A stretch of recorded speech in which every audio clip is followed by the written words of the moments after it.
Beautiful, welcome back, Mrs. Powell here. Now for today's art activity, we are going to be exploring the art of Asia. So we are going to be painting one of Japan's most beautiful features, the cherry blossom tree. So let me show you how it's done. So you are going to begin your cherry blossom picture by having your paper orientated portrait, so long ways, and you are going to start by drawing around a circle. I've just got a plastic lid here, but you could use a bowl, and this is going to be your sun in the background, or I guess the moon, whichever way you want to look at it. Okay, so nice and lightly with your pencil. Then you are going to create a watercolour wash. Now we have looked at watercolour washes a lot, so we should be familiar with this technique. So we are going to do, or I'm going to use blues to create my wash, but you could, if you wanted to do a sort of setting sun, you could use yellows, oranges and reds, but I'm just going to use blue, so I'll leave the choice up to you. So the key to a watercolour wash, good watercolour wash, is to get your paint nice and wet. So I'm going to go in with this light blue, and what I'm doing here is putting it into the lid of my palette. So choose a clean bit of your lid and put it into, put your paint in there, adding lots of water. This is so that you can get your wash nice and translucent, okay? So not so it's nice and watery. Also, it means that you will have enough paint to paint the area you need. Okay, so that looks about right to me. So I'm going to put that on my paper like that. Okay, so you're going to leave the circle that you've just drawn white.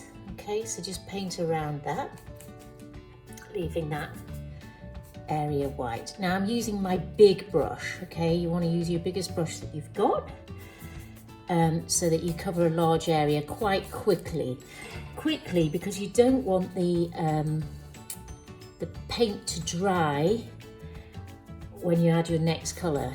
Okay, because we'll be working wet on wet. That means wet paint onto wet paint, which means the colors will blend or bleed really nicely together. So that's my light.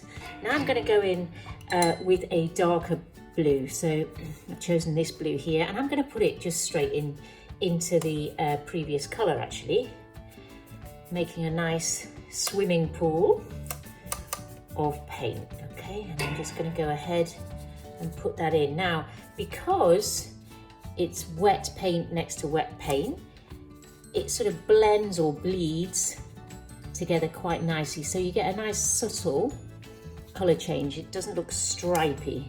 Okay, I'm just going to come down, working quite fast. You do have to work quite fast with watercolor so it does stay wet.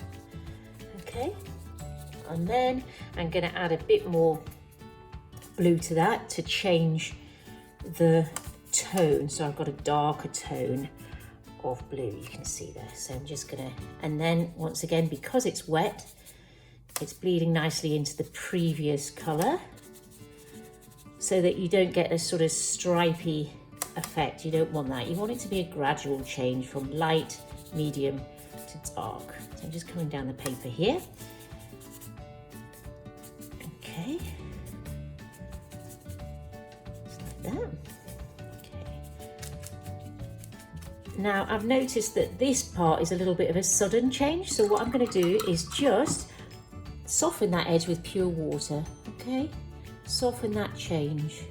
I've not added any more paint, I've just added water, so you can see that it's a little bit more of a gradual change. So now what you need to do is leave this to dry, so you can go off and do something else, or read a book or whatever you want to do, because we're going to be painting our cherry blossom tree with paint, black paint, and if the paper is wet, it's obviously going to bleed, and you don't want that to happen.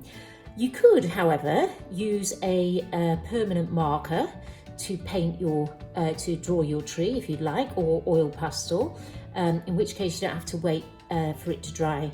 But I'm going to use paint, so I'm going to wait for it to dry.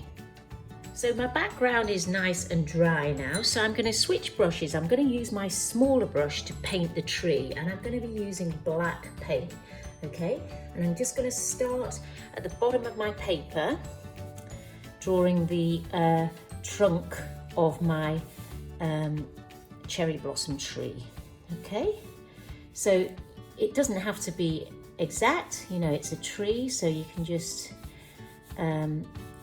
have fun with it, make it look as natural as possible. So I'm kind of going to draw the trunk, and it's quite nice if it kind of branches sort of go over the the moon. In my case, it's a night sky, but you might have done the daytime one with the setting sun. Okay, what I'm going to show you now is a technique for drawing the branches, the smaller branches and twigs, which is just holding your paintbrush near the silver bit, and you're just going to kind of flick your paintbrush with a movement like that. You're not trying to draw a steady line like that, you're just flicking it like that. It kind of makes it a little bit more natural, okay? So I'm just going to go ahead and speed this up for you so you get the idea of the effect.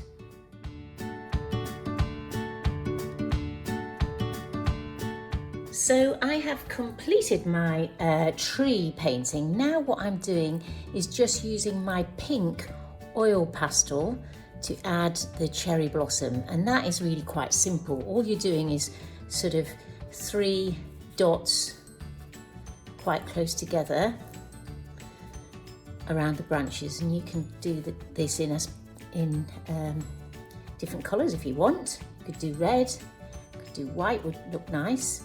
Okay, and just fill up your tree with those blossoms. So here is my finished Japanese cherry blossom painting, and I hope you have as much fun with it as I have. So lots of luck and keep drawing.